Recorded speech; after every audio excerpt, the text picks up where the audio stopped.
बात करते हैं रेडियन की। नेक्स्ट बात करते हैं रेडियन की। ठीक है, तो रेडियन के बारे में हम लोगों ने क्या पढ़ा था? हाँ, रेडियन की।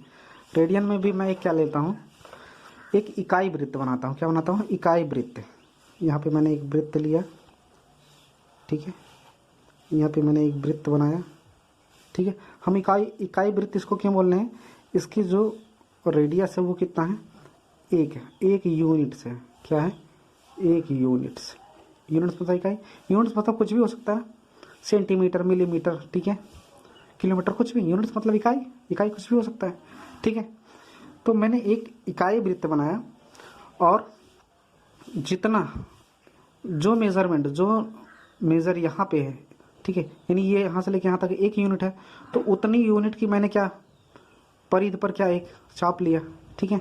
अब इस चाप को मैंने क्या किया, इस सेंटर से मिलाया, तो इसके बीच में जो एंगल क्रिएट हो रहा है वो कितना होता है?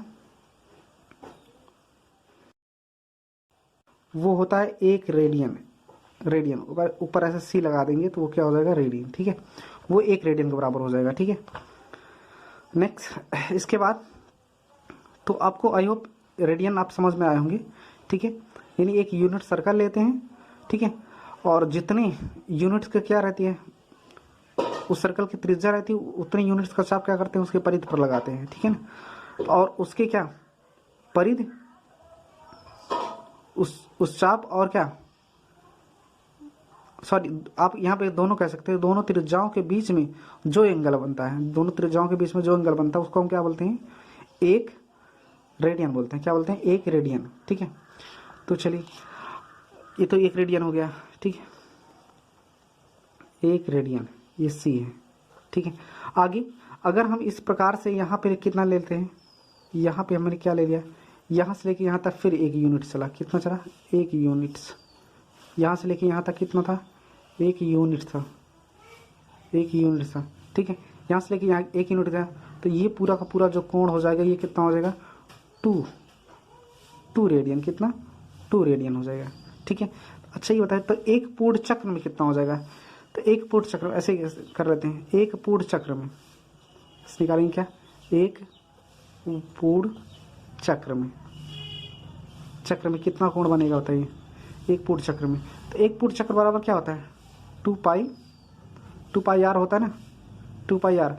यहाँ पे आप देख पा रहे हो कि एक यूनिट चलते हैं तो एक डिग्री, सॉरी, एक रेडियन बनता है। 2 यूनिट चलते हैं तो कितना?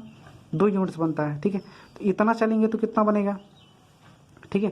तो ये बताइए 2 पाई आर, यहाँ पे हम आर कितना लिए? 1 यूनिट लिए ना, 1 यूनिट लिए हैं, ठीक है।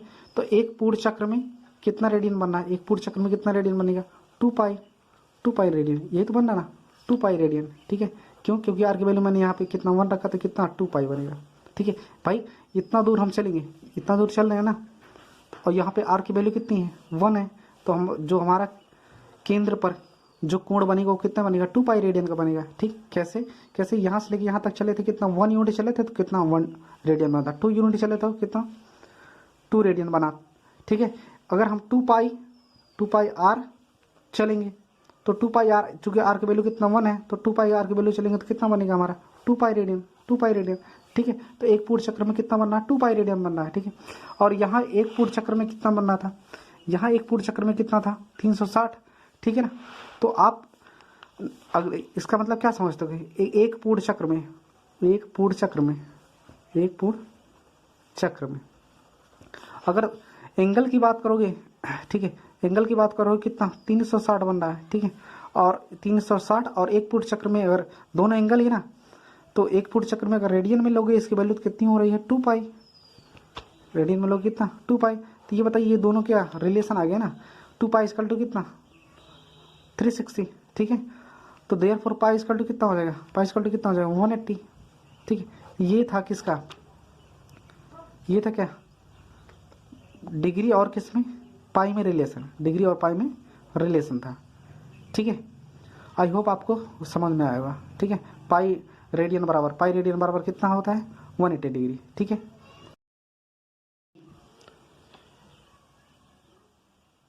रेडियन और डिग्री में रिलेशन को पढ़ लिया, ठीक है।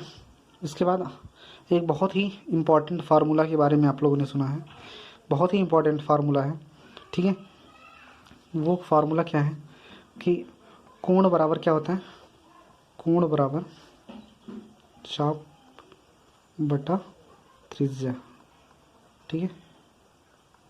ये होता है, तो ये क्या होता है, जैसे यहाँ पे है एक सर्कल बनाया, ठीक है, ये रिलेशन होता है, ये रिलेशन होता है। जैसे यहाँ से मैंने देखा यहाँ पे एक चाप, ये पूरा क्या हुआ, चाप है, ठीक है, यहाँ पे एक चाप है। इसके बाद ये क्या है, त्रिज्या r, ठीक है। मान लेते हैं चाप की लंबाई कितनी है, यल है, ठीक है, चाप की लंबाई कितनी, यल है, ठीक है। तो कोण, तो इसमें फार्मूला तो अगर आपको एंगल निकालना हो, ठीक है, त्रिज्या चाप या कोण, तीनों में एक ही रिलेशन होता है। एक रिलेशन होता है कि कोण बराबर कितना, चाप बटा त्रिज्या। इस तीनों कंपोनेंट में से दो कंपोनेंट आपको दिया रहेगा, एक कंपोनेंट आपसे निकालने के लिए पूछता है, ठीक है ना। लेकिन ये कंडीशन तभी तक फॉलो होगा जब चाप और त्रिज्या दोनों क्या होना चाहिए, एक ही यूनिट्स में होना चाहिए, ठीक है। यहाँ पे लिखेंगे जहाँ पर चाप और त्रिज्या दोनों का मात्रक समान है, ठीक है। यानी अगर वो मीटर में है तो मीटर में रहेगा, वो सेंटीमीटर में तो सेंटीमीटर, दोनों का मात्रा क्या होना चाहिए, समान होना चाहिए, तभी जाके ये फार्मूला हम यूज़ कर सकते हैं, ठीक है।